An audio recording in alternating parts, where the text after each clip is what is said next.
And actually, it gets exciting here. I'll tell you in a second. More exciting than a cockerel? Just Yeah. going back real quick, Ood mentioned a Chicago sunroof. That is the act of defecating through an open sunroof of a car. From Better Call Saul. Yeah. Warning, this podcast contains violence, sexuality, gore, and other horrible and disturbing things. Listener discretion is advised. Also, the hosts of this venture are ignorant dipshits, so please do not take anything they say as fact. And enjoy the show. Now, are you sitting comfortably? Good. Then we'll begin. Today we had 15 homicides and 63 violent crimes, as if that's the way it's supposed to be. It is our basic human right to be fucked up. A second plane now has crashed into the other tower of the World Trade Center. Put chemicals in the water that turn the friggin' frogs gay. The defendant shall be incarcerated for the rest of her natural life with no possibility of parole. You are not machines. You are not cattle. You are men. We were somewhere around Barstow, on the edge of the desert, when the drugs began to take hold.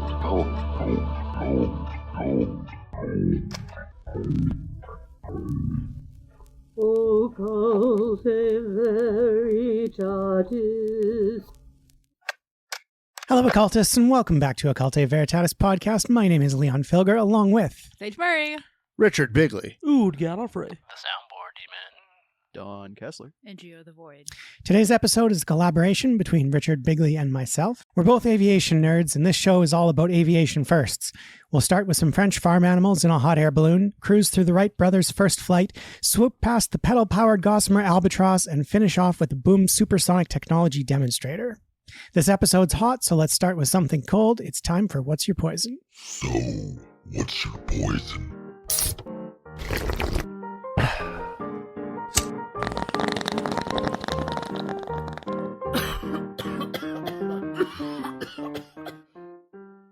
Cold wine is gross, though. It's not actually cold. Yeah. It's room temperature wine. Good, well, that's good. Pop it in the mic. Pop it in the mic. Pop it in the mic.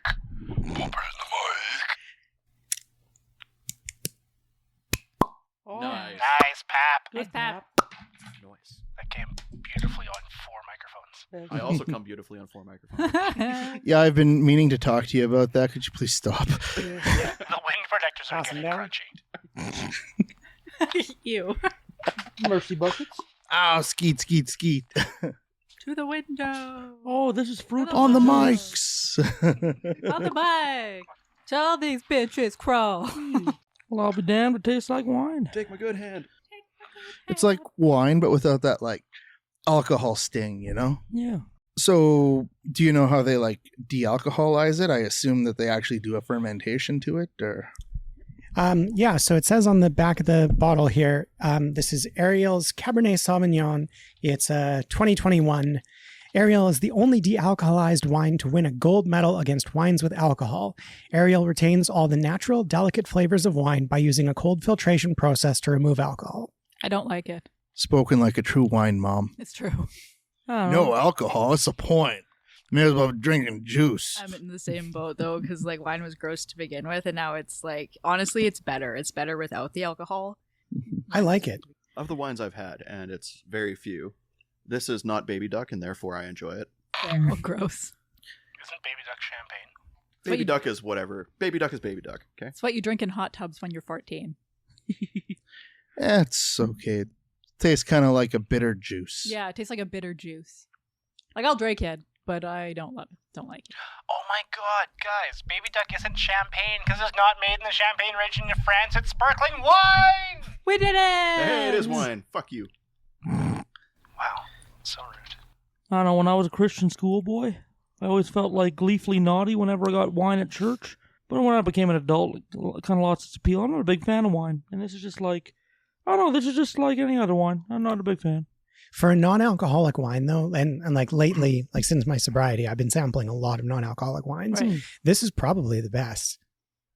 Which, I mean, Sage, I know you don't like it, so it's not saying a lot for the other non-alcoholic wines I've had. But this is the only one I've had that actually tastes like wine, not grape juice. Well, it doesn't have the burn that wine Maybe does. that's what I'm missing. That's what you're missing because you're an alcoholic. No. I'm kidding. So it looks like what they do is they chill a big tank of wine, pretty close to zero. Although I'm kind of cobbling this together from a couple different things. There's a way you can do this cold filtering with whiskey to get rid of cloudiness. But with whiskey, you put it down to like -5. But obviously, a wine, you couldn't do that because the alcohol content is way too low. So you put it through, you chill it, you put it through a reverse osmosis unit.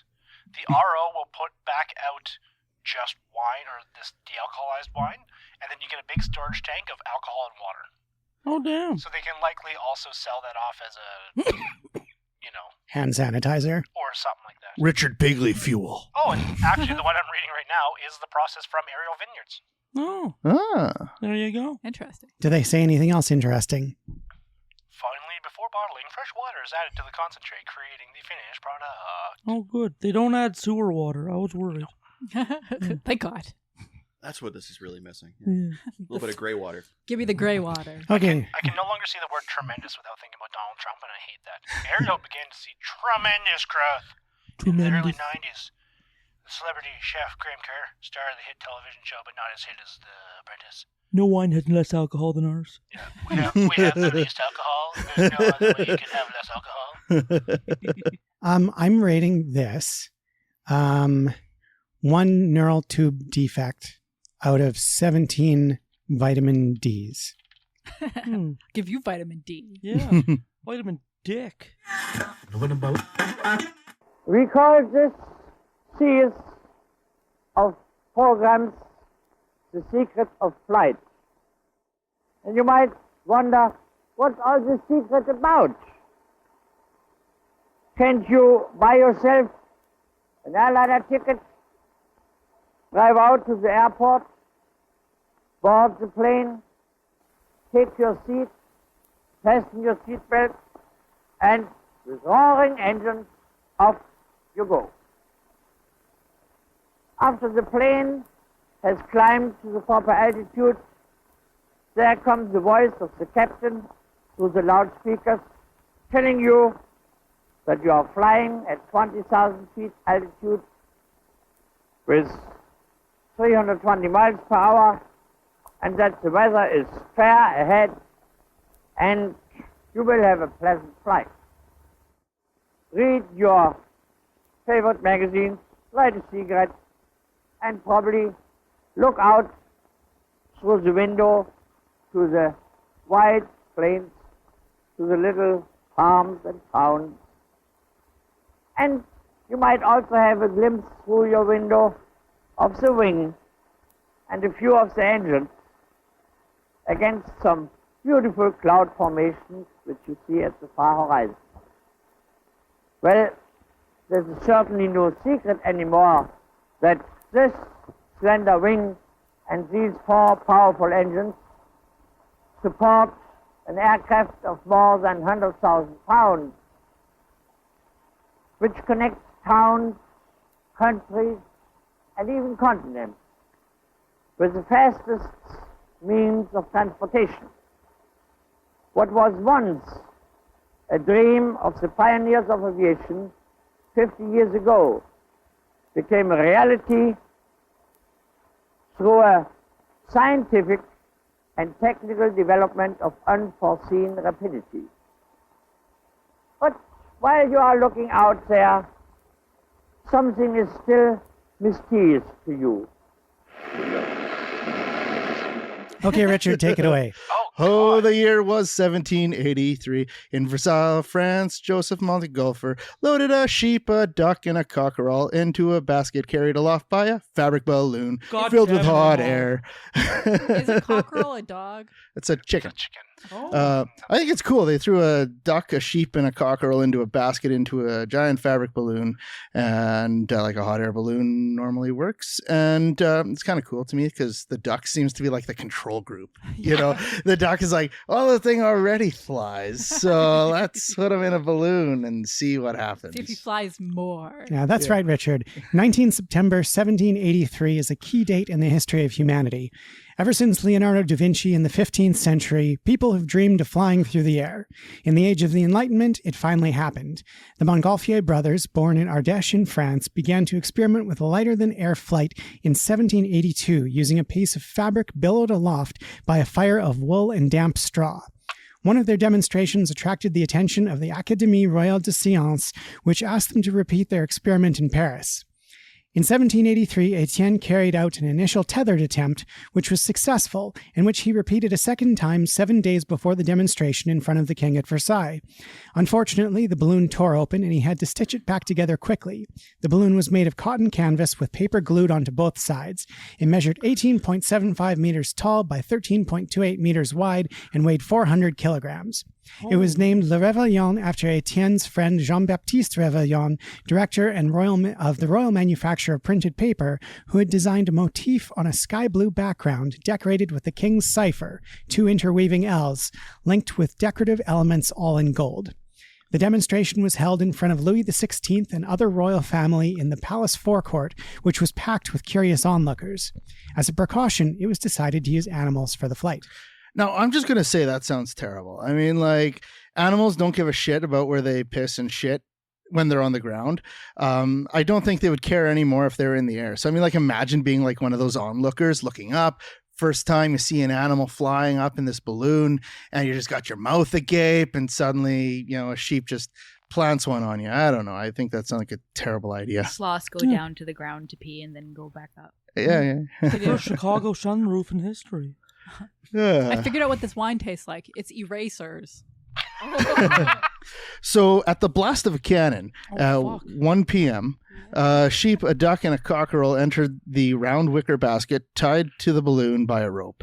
11 minutes later, a second cannon shot rang out, heralding the liftoff of the basket. Amidst stupefaction and applause, the balloon left the ground and soared 600 meters into the air. Damaged by a rip in the fabric, it descended slowly 8 minutes later, traveling 3.5 kilometers, and came back to Earth in the wood of Valcresson. Yep. I said that right. Yeah. Cool. At the Maréchal Crossroads? Yeah, close enough. Close enough. Give it up for me. Did the animals make it? Yeah, I was going to ask that. Yeah, they did make it. They were fine. Oh, good. Yeah, and actually, it gets exciting here. I'll tell you in a second. More exciting than a cockerel? Just going back real quick, Ood mentioned a Chicago sunroof. That is the act of defecating through an open sunroof of a car. From Better Call Saul. Spoilers for Better Call Saul. I thought all of Better Call Saul, and I don't remember that. Apparently shit in a sunroof. That's what Jimmy got arrested for before his big brother broke him out and made him a lawyer. Oh. Sorry, made him a paper room boy. Yes, Yeah. okay. Okay, so Pilato de Rosier, a physician and future aeronaut, hurried to collect and examine the animals. They were, not entirely unexpectedly, alive. The sheep, duck, and cockerel were hailed as heroes of the air, and as a reward were given a place in the Menagerie de Versailles by Louis XVI. So basically, they were made royal animals.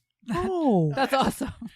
Congratulations for not dying. You go into prison. The ladder up to the basket was now ready for the first human feat, and so, in front of Le Dupont de Château de Myrte on the 21st of November, Pilote de Rosier became the first man to ever be born aloft. A new page had been written in the history of humankind. Oh, was that him or just his feet?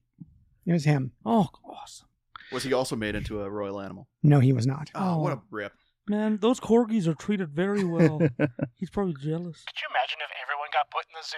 Like, here, these 4 animals and these 2 brothers in the cage. Just King Charles. It's like, this man invented the sewer system for us. Now he lives in the palace. My name's Dr. Tom Crouch. I am the Senior Curator of Aeronautics at the Smithsonian's National Air and Space Museum. The invention of the balloon really was one of those incredible moments that captured everyone's attention. The wave of enthusiasm for the fact that human beings, after millennia of dreaming, could actually leave the ground, could fly, just swept across France and then across the rest of Europe and ultimately across the Atlantic to America. The balloon excitement began with a pair of brothers, the Montgolfier brothers, paper makers from Annonay, a small town in the Ardèche in the south of France, who flew their first small balloon on June 4th, 1783, from the town square of Annonay. They weren't using hydrogen in their balloon, they were flying hot air balloons, and again, what they thought they were actually doing, they didn't realize that their balloon was flying because it was filled with hot air. They actually were burning damp organic material, wet straw and rabbit skins, all kinds of things. They thought they were actually generating a new gas, like hydrogen or oxygen or nitrogen, and that's why the balloon was flying. But the news of what they had done way down in the south of France reached Paris, and the excitement was just palpable. It was just extraordinary. And one fellow in the Academy of Sciences sort of passed the hat, raised an amount of money, and went to a chemist, Jacques Charles, and gave him the money to do whatever it was the Montgolfiers had done in the south of France. And Jacques Charles, assuming that the Montgolfiers had filled their balloon with hydrogen, developed a means to generate hydrogen in large quantities, and he flew his first balloon in August of 1784. And it was an extraordinary moment. Parisians turned out in droves. One estimate is that the crowd for that first balloon flight in Paris was half the population of the city of Paris. And an extraordinary number of extraordinary Americans were there that day as well. And they were simply blown away by it, especially Franklin. When he first arrived in Paris, this caused an enormous wave of excitement in France. So the Americans in Paris were not just bystanders, they were really part of the story of the invention of the balloon. The founding fathers who were in Paris to witness this miracle also had their notions about the practical impact that the invention of the balloon might have. But Franklin, ever the practical Franklin, was the one who saw where the balloon might have real impact. So the whole notion of the balloons having a practical function was pretty apparent from the beginning. George Washington, too, tells us that he was fascinated by the balloons. Right after those early flights in Paris in the summer of 1783, Edward Newnham wrote to him about the fact that he was considering taking a balloon flight. Washington wrote back to him saying, I hope your wife talks you out of it. You're far too old and distinguished and important to be doing that. Ballooning is something that young men should do, Washington opined. In 1785, French aeronaut Jean-Pierre Blanchard and American John Jeffries successfully fly across the English Channel. They carry and deliver a letter, the world's first ever airmail delivery. The letter said, "We've been trying to reach you about your carriage's extended warranty." In 1836, the first long-distance balloon flight occurred. The Great Balloon of Nassau was 85,000 cubic feet and flown by the United Kingdom balloon enthusiast Charles Green from 800 kilometers from London, England to Weilburg, Germany in 18 hours. That's 2,406 cubic meters. Damn. That's too many cubic meters. That's a lot of meters. So flash forward to December the 17th, 1903. The location is a beach in Kitty Hawk, North Carolina. Oh, I know this story. With Orville Wright at the controls, the Flyer, an airplane built by Orville and his brother Wilbur, traveled 120 feet over 12 seconds, marking the first flight of a heavier-than-air machine. Oh, why'd you have to spoil it?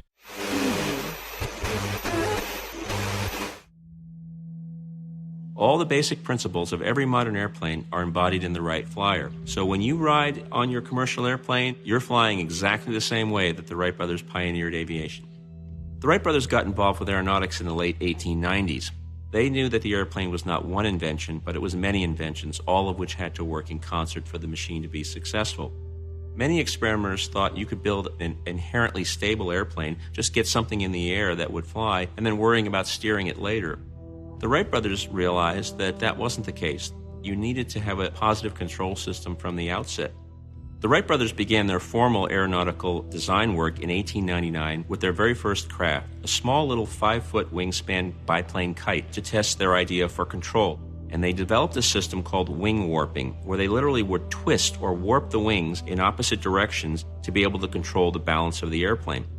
In addition to actually building the airplane itself, the other critical technical component of their work was their development of a successful wind tunnel. They didn't invent the wind tunnel. What the Wright brothers did was to design a set of instruments to give them a specific piece of data with which they could design their airplane. And that was revolutionary. Beginning in 1900, the Wrights started to design gliders.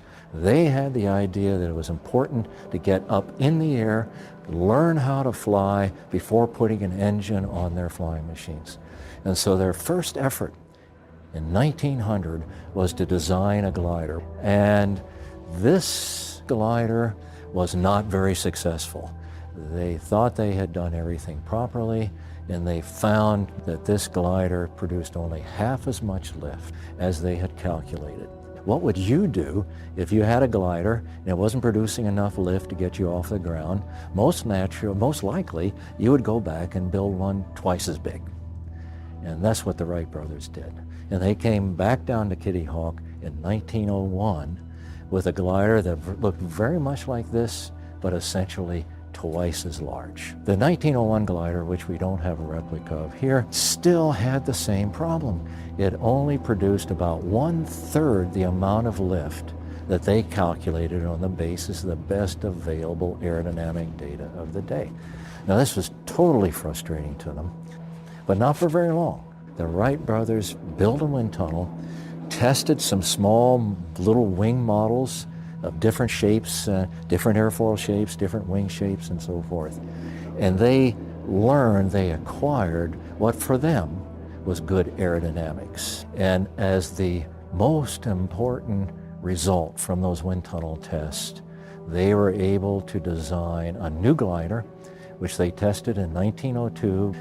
The 1902 glider was very successful, and because of that success, the Wright brothers knew that they were close to developing a successful powered machine. This is the machine that we see here. And it represented the beginning of powered flight, the beginning of the air age, and the beginning of the field of aeronautical engineering. The Wright brothers were the first true aeronautical engineers. It was December 17, and Wilbur and Orville Wright, they made at this day 4 successive flights with this machine. The first flight lasted 12 seconds, and the last flight on this day covered a distance of 852 feet and lasted 59 seconds. Just 4 years later, Canadian inventor Alexander Graham Bell, who is also credited... Canadian? Yes. Kind of. Technically, in a way, yeah. Who is also credited with inventing the telephone, among other useful things, designed the Silver Dart, Canada's first winged aircraft, and it was flown in Nova Scotia. Bell was also kind of Scottish too, wasn't he? Yeah. Alexander Graham Bell was born in Scotland Yeah. and moved to Canada. Okay. But he was a citizen. So we call him Canadian because He he was was a British here when subject. we We got to did. take what we can get. He was a British subject in Canada, but he was born in Edinburgh and died in Benbreath? Sorry, Nova Scotia. I don't know how to pronounce that name. On September 17th, 1908, Orville Wright is seriously injured, and his passenger, Lieutenant Thomas Selfridge, is killed in an airplane crash at Fort Myer, Virginia, marking the world's 3rd aviation fatality.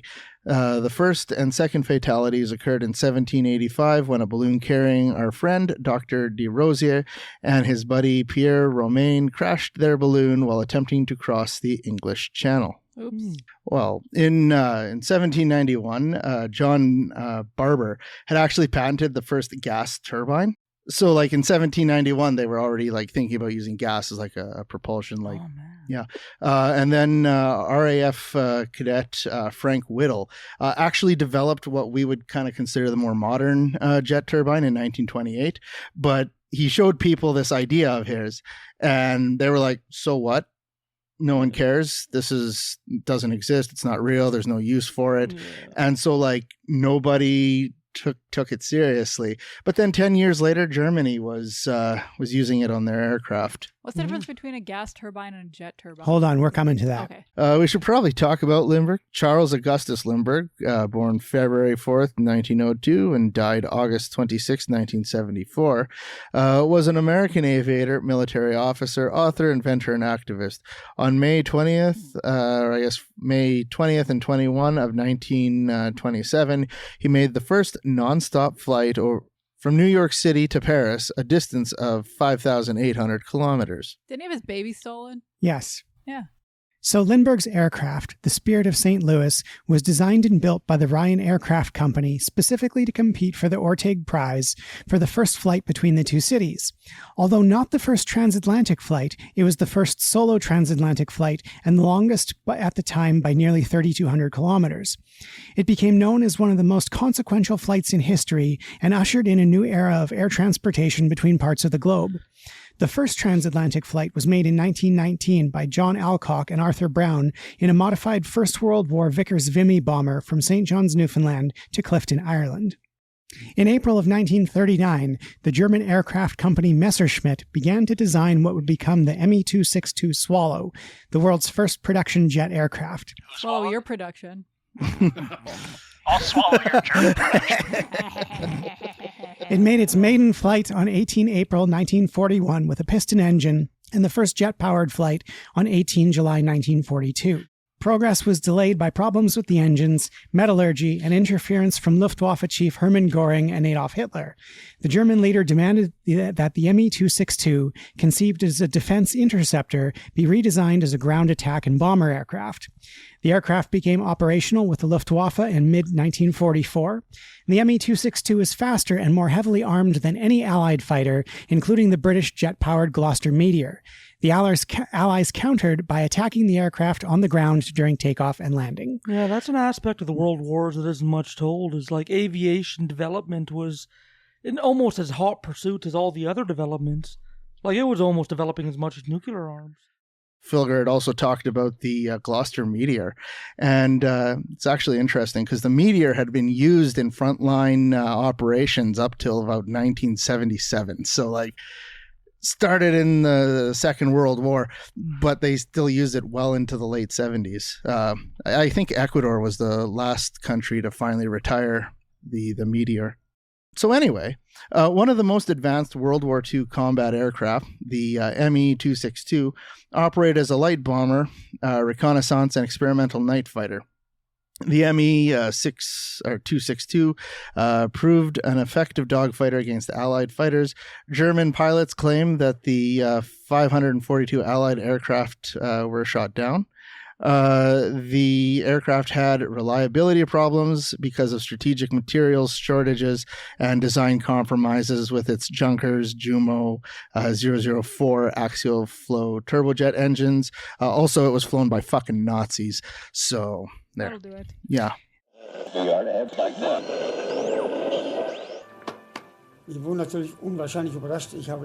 We were surprised when we first saw it standing there. The guns were incredible. The training of these pilots was given top priority, but with the tide of war running against them, there was little time for classroom tactics. The training was very simple. 4 half-days of lessons. Then you had to do your first flight on your own, because the machines were single-seaters. We had to give our word that we would not damage the machines. Otherwise, we would be punished or immediately sent back to the units we came from.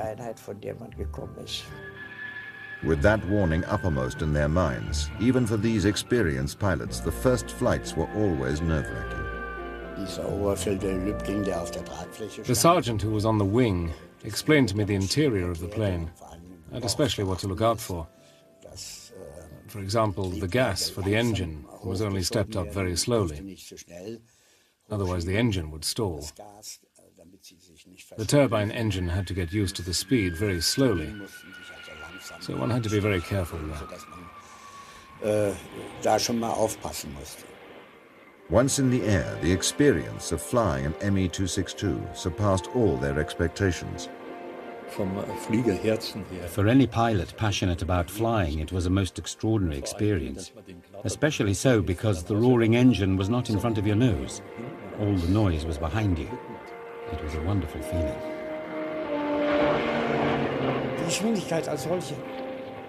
The speed was really enormous, and the flying characteristics were so advantageous.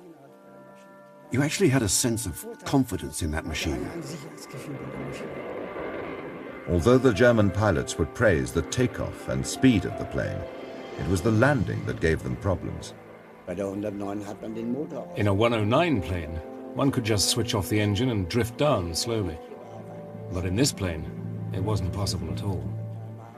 I was traveling at a speed of 400 or 500 miles per hour and couldn't reduce it.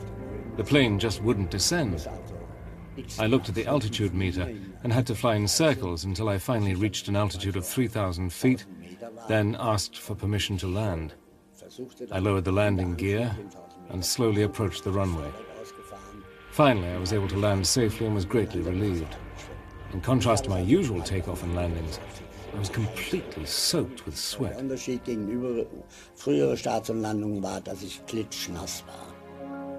Initially, it was planned that only fighter aces would fly the plane, but 4 years of war had taken its toll on the Luftwaffe's finest.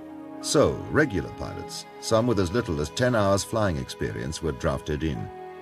But for inexperienced pilots, the Me-262 was not an easy plane to fly, and over 200 pilots were killed in training alone. Of course, the first ones, to whom I count myself as well. We were the best. But those who followed us were often at the beginning of their pilot training and didn't cope with the machine. To put those people in the jet was totally irresponsible.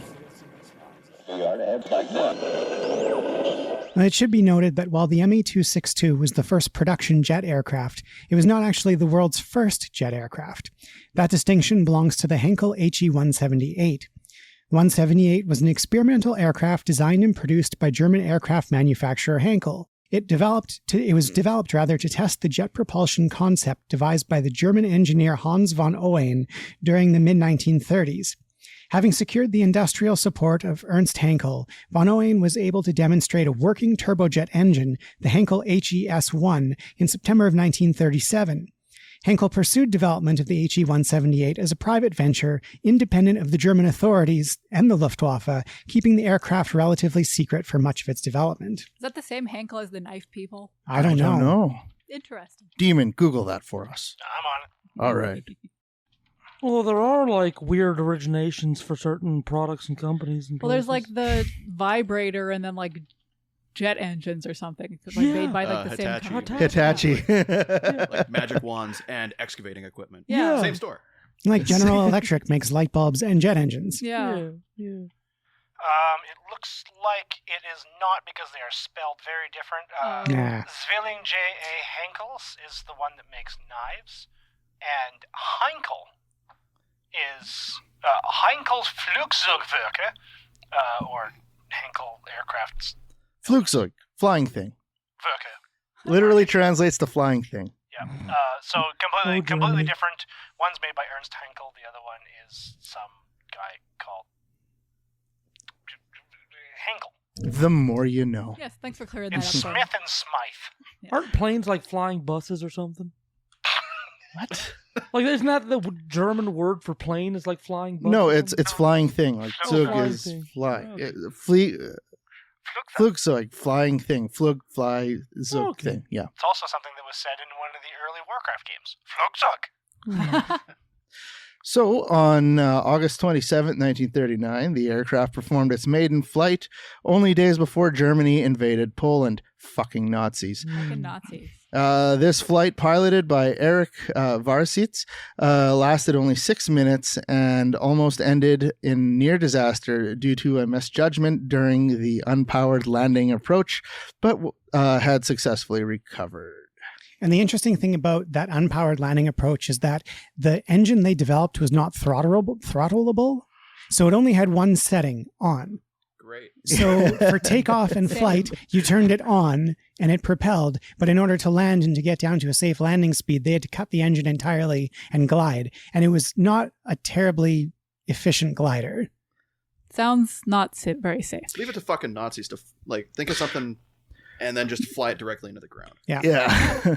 So we should probably take a time out to talk about thrust and specifically the systems and devices that produce it. Such as the Richard Bigley turbojet cock. Also, real quick, Don Kessler, you gotta talk into your microphone. Am I not? No, you were just yelling at it from way back there. From across the room. Yeah, if it works, it works.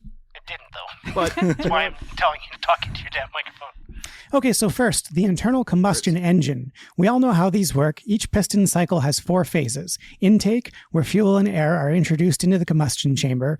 Compression, where the movement of a piston compresses the fuel-air mixture. Combustion, where the mixture is set on fire, driving the piston.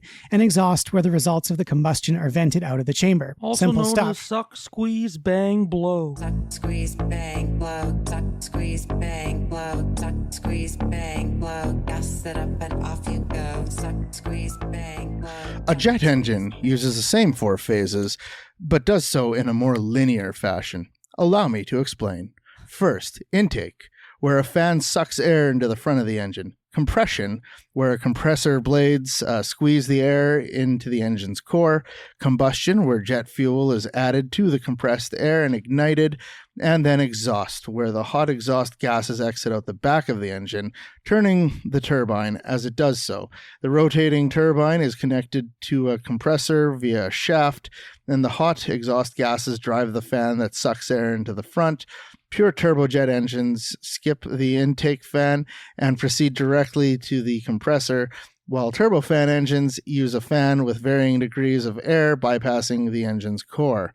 When a propeller is fitted to the engine, it's called a turboprop. When a helicopter rotor is attached to the engine, it's called a turbo shaft. Great description, Richard. It's almost as if I wrote it myself. Some may say you did. The next 2 types of jet engines are ramjet and scramjet. They also utilize the intake, compression, combustion, and exhaust process, colloquially known as suck, squeeze, bang, blow. Suck, squeeze, bang, blow. Suck, squeeze, bang, blow. Suck, squeeze, bang, blow. Gas it up and off you go. Suck, squeeze, bang, blow. Suck, squeeze. But do so with little to no moving parts. They only work at very high speeds, which means aircraft with these engines need a way to get up to speed before the ramjet and scramjet become effective. One aircraft that solved this problem was the venerable SR-71 Blackbird, which used a hybrid turbojet ramjet engine and was years ahead of its time. More on the Blackbird in a minute. Finally, there's the rocket engine.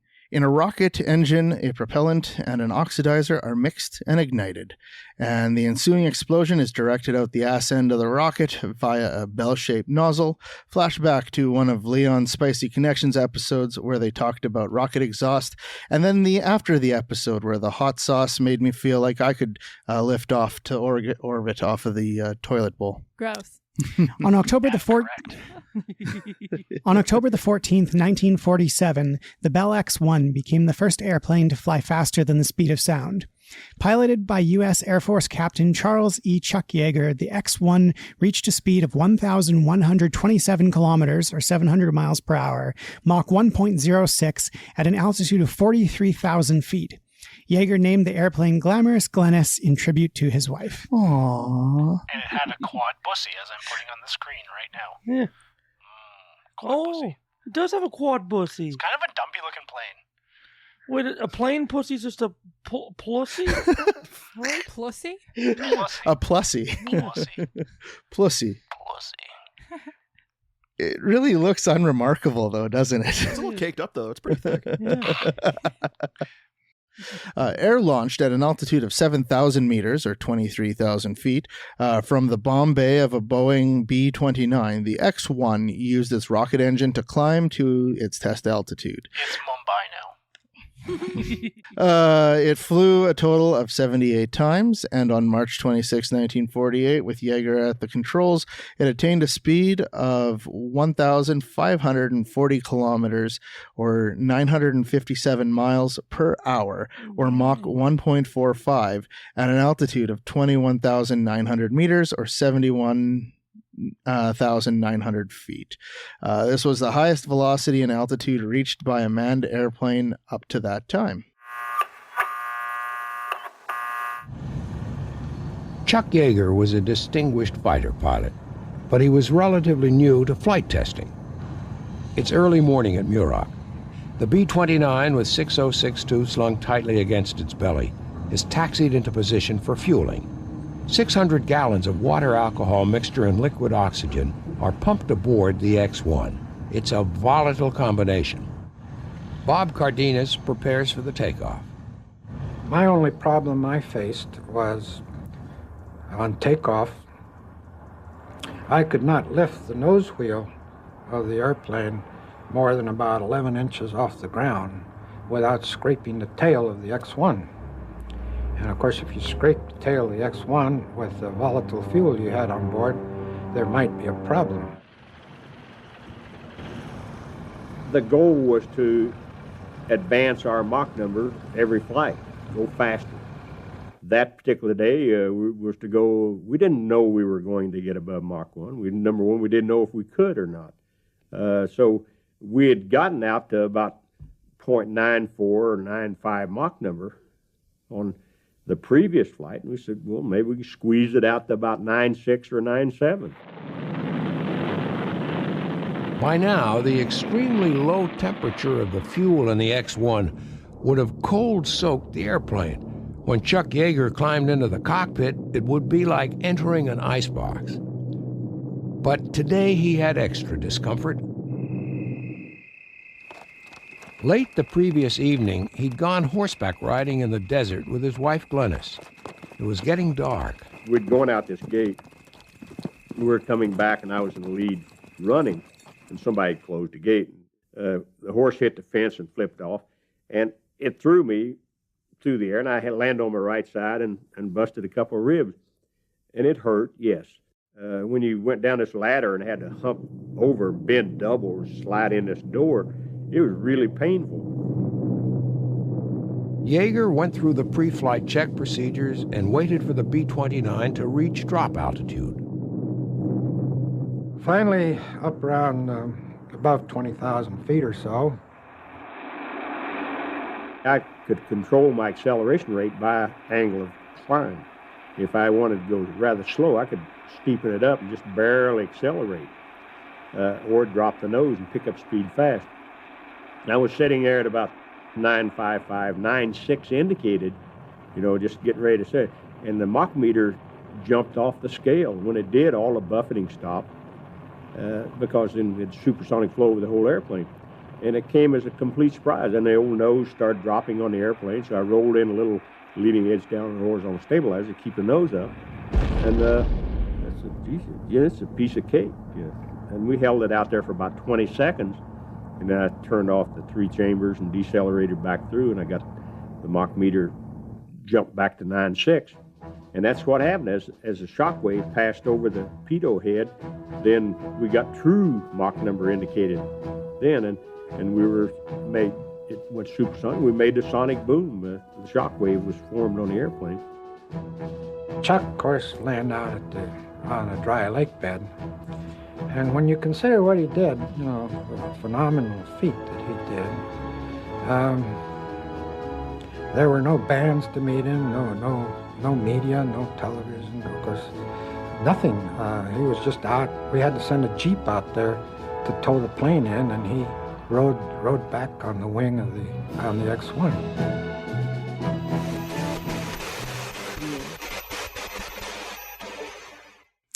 In the joint X-15 hypersonic research program that NASA conducted with the Air Force, the Navy, and North American Aviation Incorporated, the aircraft flew over a period of nearly 10 years and set the world's unofficial speed and altitude records at 4,520 miles per hour, or Mach 6.7, and 354,200 feet in a program to investigate all aspects of piloted hypersonic flight. Information gained from the highly successful X-15 program contributed to the development of the Mercury, Gemini, and Apollo piloted spaceflight programs, as well as the Space Shuttle program. manufactured by Richard Bigley Aviation Incorporated. 3 rocket-powered X-15s flew a total of 199 times with North American and former National Advisory Committee for Aeronautics, or NACA, which then became NASA, pilot Scott Crossfield, making the first unpowered glide flight on June 8th, 1959. NASA's William H. Dana was the pilot for the final flight in the program on October 24th, 1968. All of these flights took place within what was called the High Range, surrounding but mostly to the east of Edwards Air Force Base, California, and NASA's Flight Research Center, later called the NASA Dryden Flight Research Center. What's interesting, though, is that, like, the following summer, from after that last flight, they were like, well, we're landing on the moon. Wow. You know, so it's kind of interesting that we did that. This program actually got 8 people awarded their astronaut wings just by flying this aircraft. So they got like some pretty prestigious awards. I think 5 of them were military pilots and 3 were civilian. I could be wrong. I'm sure Philger knows more. Yeah, it's just because the X-15 was able to fly above the 100-kilometer Kármán line, which is the internationally agreed upon, well, somewhat agreed upon. It's the one that I accept as being real, boundary of space. And so if you flew your airplane higher than that, you were an astronaut. That's neat. So there were 10 other pilots in the program for a total of 12. 5 from NASA, 5 from the Air Force, 1 from the Navy, and 1, Crossfield, from North American. So generally, pilots used one of 2 flight profiles. A speed profile that called for the pilot to maintain a high-level altitude until time for descent to landing, and a high-altitude flight plan that required maintaining a steep rate of climb until reaching altitude and then descending. Because of the large fuel consumption of its rocket engine, the X-15 was air-launched from a B-52 aircraft at about 45,000 feet. To reach speeds upwards of 500 miles per hour. Depending on the mission, the rocket engine provided thrust for the first 80 to 120 seconds of the flight. The remainder of the normal 8 to 12-minute flight was without power and ended in a 200 mile per hour glide landing. Because the nose landing wheel lacked steering and the main landing gear employed skids, the X-15 had to land on dry lake bed. The Rogers Dry Lake, adjacent to Edwards Air Force Base in Dryden, was the intended landing location for all flights, but there were numerous emergency lake beds selected in advance for emergency landings. Now, we'd be remiss if we didn't take a moment to talk about helicopter firsts. A helicopter is a type of rotorcraft that is so ugly the earth naturally repels it. Beelzebub could not conjure up such an awful thing to traverse the skies. Only the hand of man could create such a monstrosity. I like helicopters. Yeah, me too. The wings go in a circle. The lift and thrust are supplied by horizontally spinning rotors. This allows the helicopter to take off and land vertically, to hover, to fly forward, backwards, and laterally. These attributes allow helicopters to be used in congested or isolated areas where fixed-wing aircraft and many forms of short takeoff and landing and short takeoff and vertical landing aircraft cannot perform without a runway. In 1942, the Sikorsky R-4 became the first helicopter to reach full-scale production. It was designed by the helicopter godfather, Igor Sikorsky. Since then, the Sikorsky Aircraft Company has rolled out some of the most successful helicopter lines in the business. Don't laugh. You're seeing progress flying backward for the first time. Flying backward and getting up in the world. It's the helicopter, forerunner of new and better things to come in aircraft. Here rides one of the greater achievements in the limitless science of aviation. A craft that flies forward, backward, sideways, rises and drops like an elevator. It turns as easily as your car. The time's not far when this baby will be floating just a few feet above the ocean surface, sighting Nazi subs and sinking them. It can hover stationary over one spot for any period.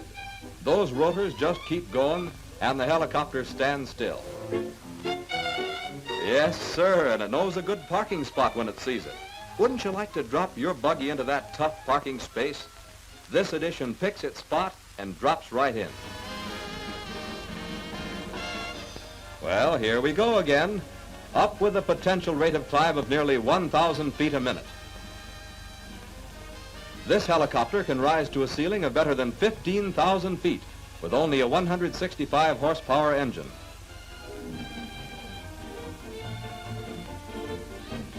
Now here's an obliging pilot. His passenger says, "Drop me here like a good fellow, will you, chum?" That's a great idea, this helicopter, and it works. Steps along at a brisk pace when it wants to get places. The extent of its uses is boundless. Perhaps you can suggest a few more. Shoot 'em in. We'll have the helicopter pick 'em up. The first helicopter design was the air screw, drawn by Leonardo da Vinci in 1487. What the hell is that? What is that? That's like ungodly. That's like a sad dog. What is happening? I have found a picture of what I think might be the ugliest helicopter ever made. I told you. The Ericsson Air Crane is pretty ugly. Yeah, but what's that one called? That helicopter is worried about giving his report card to his parents. Yeah. Y'all should go and gotta fucking find it again. There's a lot of planes that are ugly too. Yeah. Sorry about it. What are the stealth ones? I can't find it anymore. It's gone forever and always. Oh, Okay. Good. Yeah, no, it's gone. Let's check out the Ericsson Air Crane, though. It's pretty ugly. Its nickname is the Dragonfly, and you'll see why.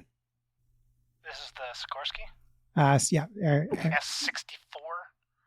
There it is. What the hell? Oh, I like it. Oh, that's a better picture of It's weird. Oh, look at its face. It looks stunned. So this aircraft has got the widest rotor blades of any helicopter. It's like a nervous spider. Yeah. It's no longer quite the heaviest lift. There are two helicopters that can lift more than it, but it's got the widest rotors. I get why they call it an air crane, because you know those little cabs that are on the top of those cranes, like to lift shipping vessels on and off ships? Yeah, and they've got a load Pretty much master. A load master sits in the very back of the cockpit looking down over the load, which could be something on its cable, or it could be a large tank used for aerial firefighting, and it can carry just about anything, including other helicopters. Oh, fun. I also looked down on your load. It's hard to get it on the roof. Gotta have Pathetic. a lot of momentum and a low roof. Another helicopter-ish design is the autogyro, which uses an unpowered main rotor to generate lift by virtue of the thrust produced by a propeller. So back to the Blackbird. The SR-71 Blackbird is a long-range, high-altitude Mach 3 strategic reconnaissance aircraft developed and manufactured by the American aerospace company Lockheed Corporation. The SR-71 has several nicknames, including Blackbird and Habu. The SR-71 was developed as a black project from the Lockheed A-12 reconnaissance aircraft during the 1960s by Lockheed's Skunk Works division and flashback to episode 14. That's like what the X-Men fly in, right? Yes. Yeah, I think it looks like a poop. You look like a poop. I don't. On the topic of the SR-71, I just want to say that their version of 1985 is way better than the Bowling for Soup version. Just saying.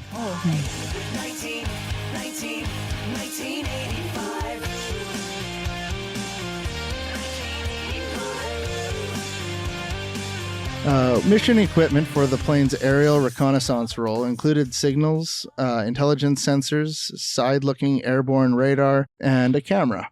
That good side-eye radar. Bombastic side-eye. During missions, the SR-71 operated at high speeds and altitudes, Mach 3.2 and 85,000 feet, allowing it to outrace or entirely avoid threats.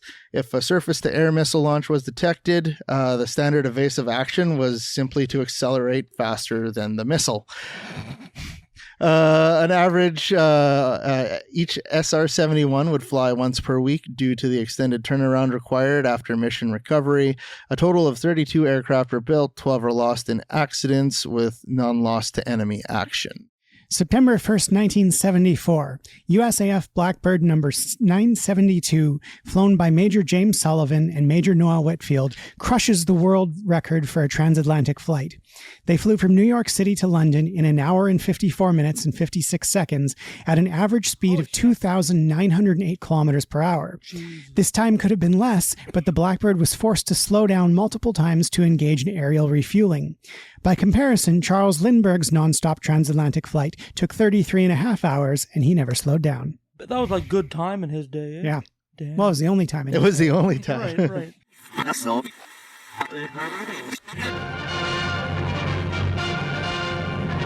One of the best-kept secrets in military history is unveiled by President Johnson at his first General News Conference since taking office just 100 days ago.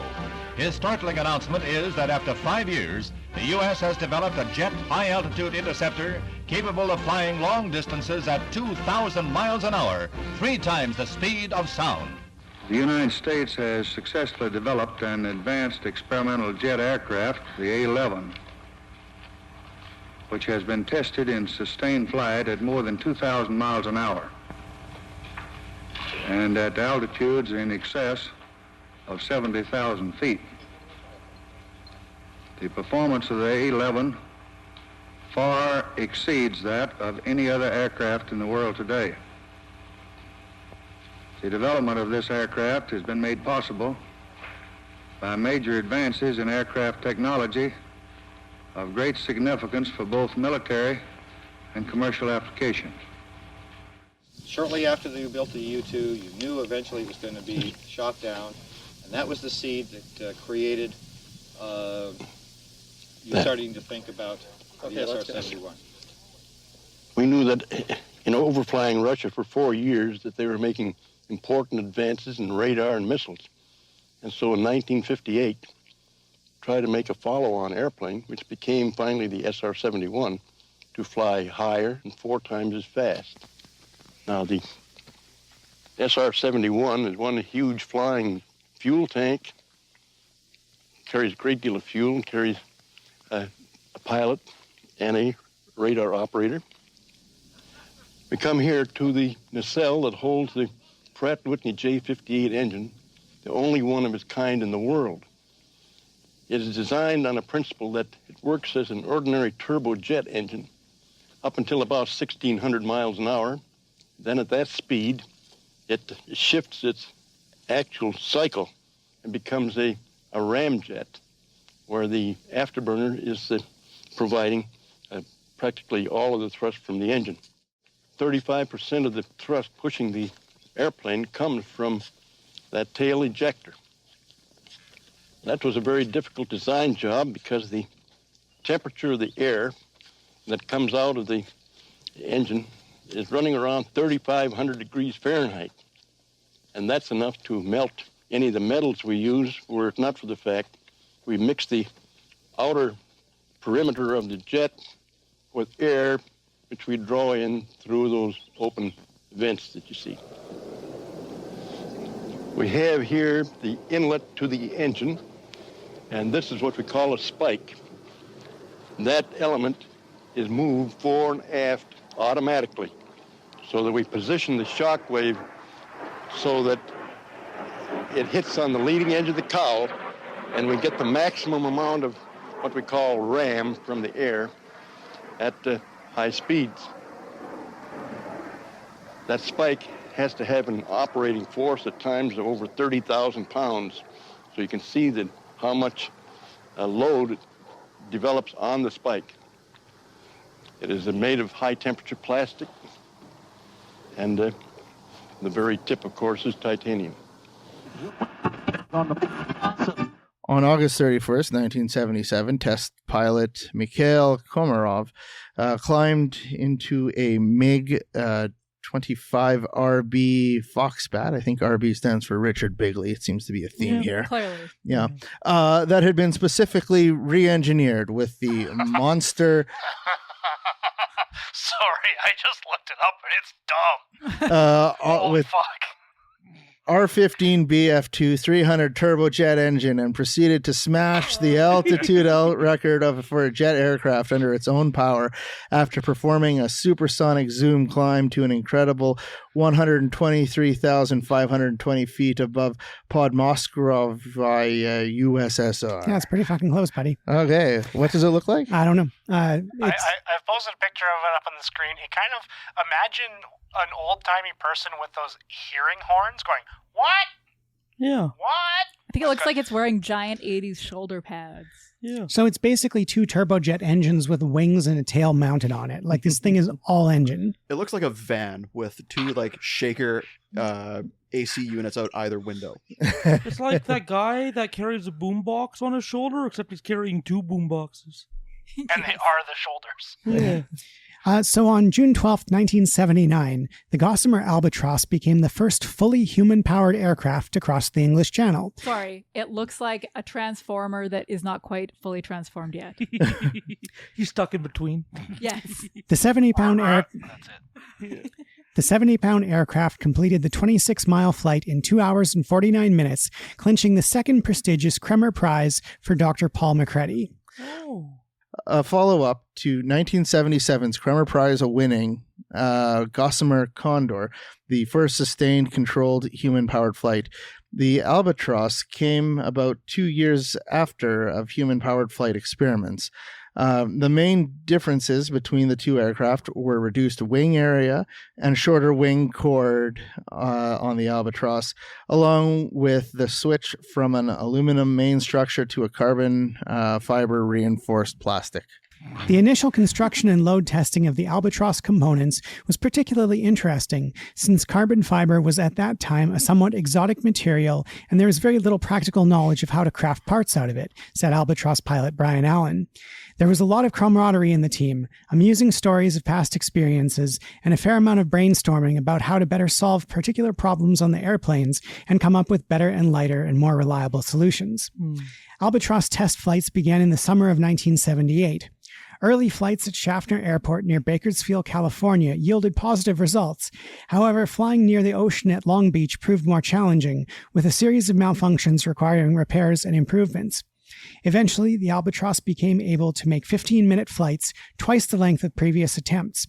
Following further improvements, including a new propeller design, Allen piloted the Albatross for a 13-mile, 69-minute flight over Harper Lake in April of 1969. The 1 hour, 9-minute, 3-second flight at Harper Lake was my favorite single flight, Allen said. As a long-distance cyclist, Allen was built for this kind of challenge that was presented by the Gossamer aircraft. In order to prepare for the Albatross's English Channel flight, Allen trained both on the road, 40 to 80 miles per day, using an ergometer, basically a stationary training bike. The ergometer training enabled Allen to quantify his performance and improvement. So basically, like when he did the ergometer, the reason they wanted to test on it is because he was flying across the English Channel. So if he got to a point where he was too tuckered out to keep pedaling his little bike plane, he was going to crash into the ocean. So he needed to know ahead of time that he could actually make it the entire way across the English Channel before he could safely attempt it. That seems like pretty good motivation to keep fucking pedaling, though. Yeah, it does. Do you talk about his other record that he made after this? No. The White Dwarf? Like White magazine? Dwarf. The same guy also has records for... Oh, look at that thing. What? This is the White Dwarf. It is a human-powered dirigible that set some world records in 1984.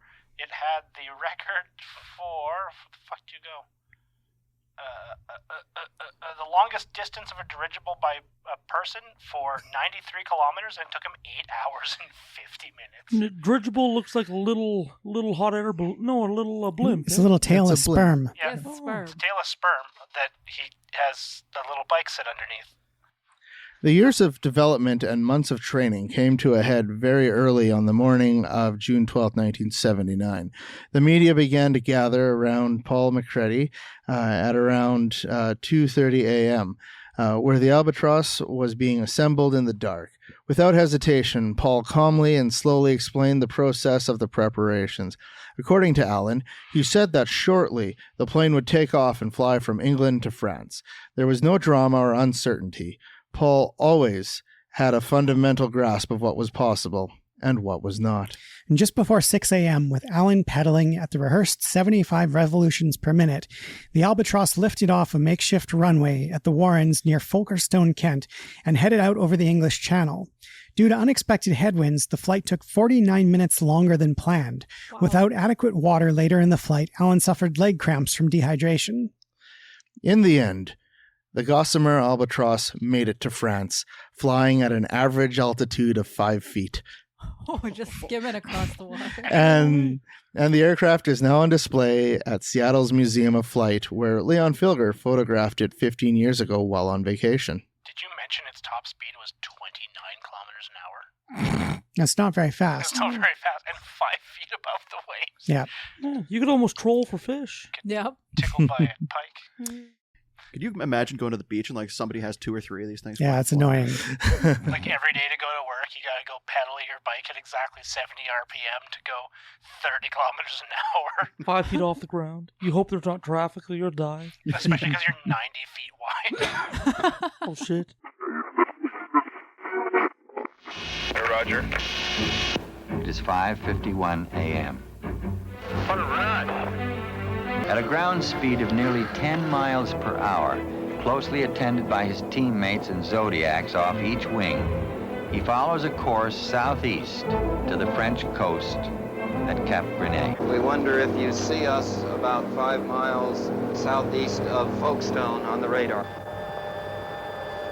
Brian begins to encounter increasing headwinds. At an hour and 15 minutes, barely at midpoint, Brian encounters more turbulence and headwinds of 4 miles per hour. Though he still pedals at a steady 75 revolutions per minute, his decreasing ground speed means that the estimated 2-hour flight time is no longer possible. In growing fatigue, he falls lower and lower, sometimes mere inches above the swell.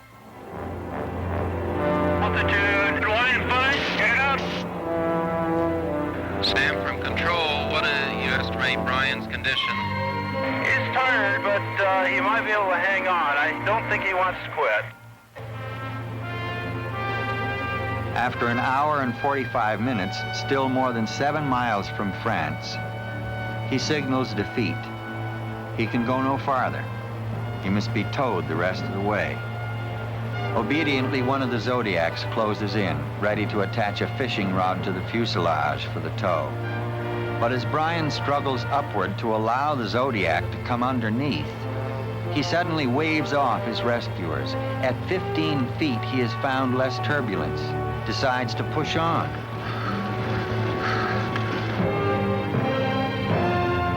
His flight instruments no longer function, and his water supply is exhausted. When at last he sights the French coast through the haze, his heart sinks. It is still 3 miles away. Go, Brian! For Brian, each moment now has become a victory. Dehydrated, suffering severe leg cramps, his judgment has begun to waver. Briefly, he considers crashing on the rocky point.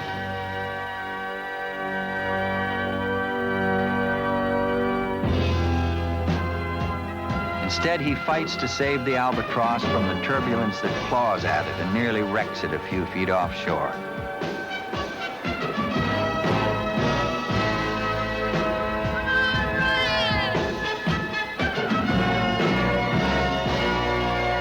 Then slowly, at last, it is done.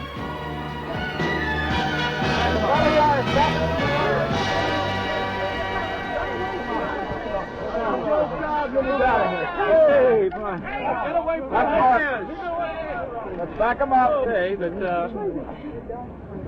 do you view yourself as a historical figure?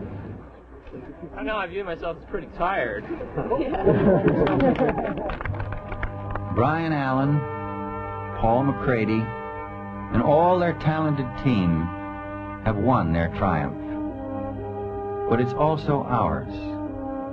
Through them, we have fulfilled an ancient dream. On man's own strength, we too have climbed the sky.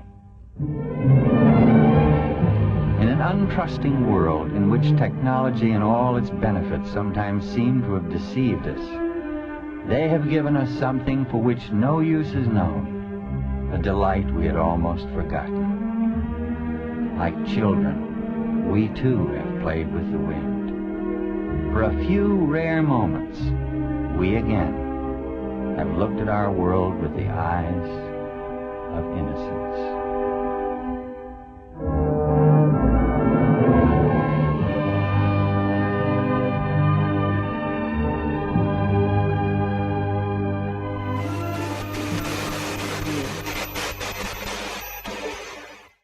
So Ingenuity, informally called Ginny, is a small autonomous helicopter presently operating on the planet Mars. It is part of NASA's Mars 2020 mission. The helicopter arrived on the Martian surface attached to the underside of the Perseverance rover, which landed on February 18, 1921. Much like a dingleberry. The helicopter arrived on the Martian surface attached to the underside of the Perseverance rover, which landed on February 18, 2021. Much like a dingleberry. The helicopter was deployed to the surface on April 3, 2021. Both the rover and the helicopter began their missions on Mars at Octavia E. Butler landing site near the western rim of the 28-mile or 45-kilometer wide Jezero crater. Now that's interesting. Like the airfoil of the helicopter blade, like it would have to be altered in order to adjust for the thinner Martian air, wouldn't it? On April 19th, You guys both keep wanting to say 1921. Yes. On April 19th, 2021, Ingenuity made the first powered controlled extraterrestrial flight by any aircraft. During its first flight, Ingenuity took off vertically, hovered, and then landed. It flew for a total of 39.1 seconds during that attempt. As of its most recent flight on August 26, 2023, the helicopter has flown a total of 1 hour, 40 minutes, and 15 seconds in 56 flights over 864 days. The flights have demonstrated the helicopter's ability to fly in the extremely thin atmosphere of Mars, just 0.6% as thick as the air on Earth. It proved that flight was possible on other planets without the direct human control that the finite speed of light makes impractical. Depending upon the positions of the two planets, radio signals take between 5 and 20 minutes to travel between Earth and Mars. As a result of this delay, Ingenuity must autonomously perform the maneuvers planned, scripted, and transmitted to it by its operators. And finally, the future. Bum, bum, bum. The Boom Overture is a proposed Mach 1.7, 64 to 80 passenger supersonic airliner with 7,870 kilometers of range, which is planned to be introduced in 2029 by Boom Technology. Did you say Boomer Overture? Isn't that like a song by April Wine? It might be. It's a Boom Overture. It's a Boom Overture. I heard Boomer Overture. The company claims that with 500 viable routes, there could be a market for 1,000 supersonic airliners with business class fares. It had gathered 76 commitments by December 2017. The aircraft is planned to have a delta wing configuration similar to that of the Concorde that will be built with composite materials. Following a redesign revealed in 2022, it's intended to be powered by 4 dry, non-afterburning turbofan engines. It's got that downward-facing nose like the Concorde, too. Eh? Looks very pointy.